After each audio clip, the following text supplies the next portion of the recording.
नमस्कार, आप देख रहे हैं डीसी न्यूज इंडिया और मैं हूं आपके साथ संजय मिश्रा। एक नजर अब तक की 5 बड़ी खबरों पर।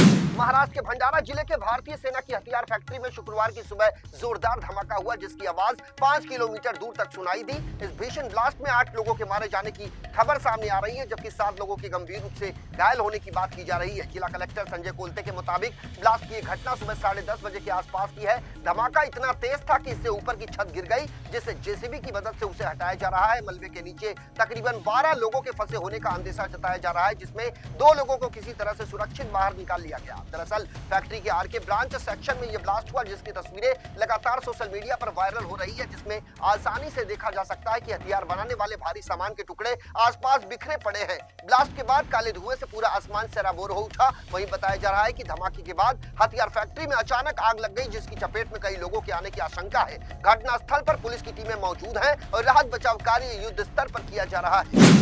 महाराष्ट्र में एक बार फिर राजनीतिक घमासान का दौर शुरू हो चुका है। दरअसल इन दिनों महाराष्ट्र के राजनीतिक गलियारों में ऑपरेशन टाइगर की चर्चा है, जिसमें कयास इस बात का लगाया जा रहा है कि राज्य में कोई बड़ी राजनीतिक हलचल होने वाली है। वहीं महाराष्ट्र के उद्योग मंत्री उदय सामंत ने दावा किया है कि यूबीडी शिवसेना और कांग्रेस पार्टी के कई नेताओं के एकनाथ शिंदे गुट की शिवसेना में शामिल होने का सिलसिला बहुत जल्द शुरू होगा। हालांकि इस मुद्दे पर उद्धव गुट और कांग्रेस दोनों ने साफ कर दिया है कि कोई भी विधायक और सांसद कहीं नहीं जा रहा। मंत्री उदय सामंत ने कहा कि बाला साहेब ठाकरे के बारे में जो अच्छा बोलेगा उसका हम समर्थन करेंगे। इसी बीच महाराष्ट्र के उप मुख्यमंत्री एकनाथ शिंदे ने शिवसेना यूबीडी को चेतावनी दी है कि अगर वो उनकी पार्टी और महायुति की आलोचना करना बंद नहीं करेंगे तो उद्धव ठाकरे के नेतृत्व वाली पार्टी के पास मौजूदा 20 में से केवल 2 विधायक ही बचेंगे।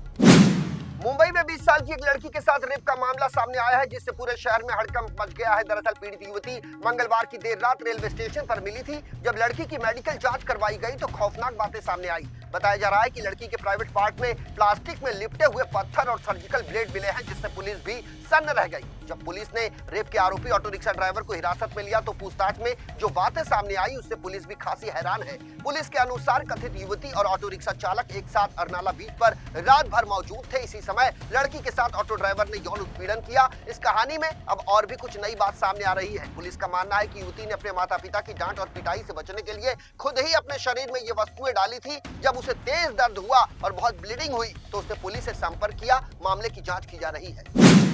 लाउड स्पीकर को लेकर बॉम्बे हाईकोर्ट ने 23 जनवरी को सख्त टिप्पणी की है। इस दौरान जस्टिस अजय गडकरी और जस्टिस श्याम चांडक की खंडपीठ ने कहा कि प्रार्थना या धार्मिक प्रवचन के लिए लाउड स्पीकर का उपयोग किसी भी धर्म का अनिवार्य हिस्सा नहीं है। इसलिए मुंबई पुलिस को ध्वनि प्रदूषण नियम 2000 को सख्ती से लागू करना चाहिए और यह भी सुनिश्चित करना चाहिए कि कोई भी धार्मिक स्थल लाउड स्पीकर का उपयोग करके ध्वनि प्रदूषण न करे। उन्होंने कहा कि शोर और कई मायनों में स्वास्थ्य के लिए ये गंभीर खतरा है। कोई भी व्यक्ति ये दावा नहीं कर सकता कि अगर उसे लाउड स्पीकर के इस्तेमाल की अनुमति नहीं दी जाती तो उसके अधिकार किसी भी तरह से प्रभावित होंगे। ऐसी अनुमति न देने से भारतीय संविधान के अनुच्छेद 19 या 25 के तहत अधिकारों का उल्लंघन नहीं होता।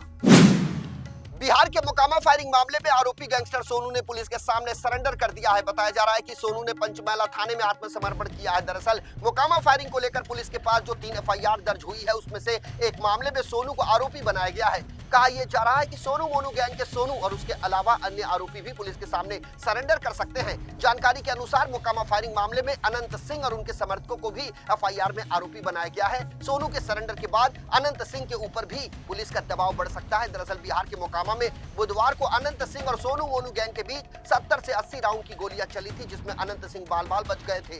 वारदात के दौरान अनंत सिंह के एक समर्थक को भी गोली लग गई थी। इस मामले में पुलिस ने अनंत सिंह और सोनू मोनू को नामजद करते हुए कुल 3 एफआईआर दर्ज की थी।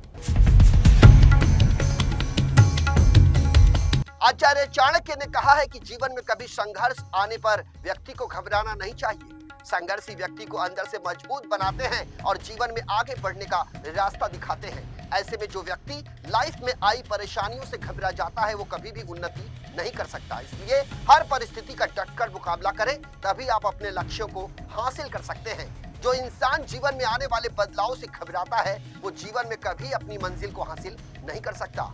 बदलाव से घबराने वाले लोग हमेशा परेशान रहा करते हैं और वो अपने जीवन में आए परिवर्तन को स्वीकार नहीं कर पाते। इसी कारण से वो जीवन में भी आगे नहीं बढ़ पाते।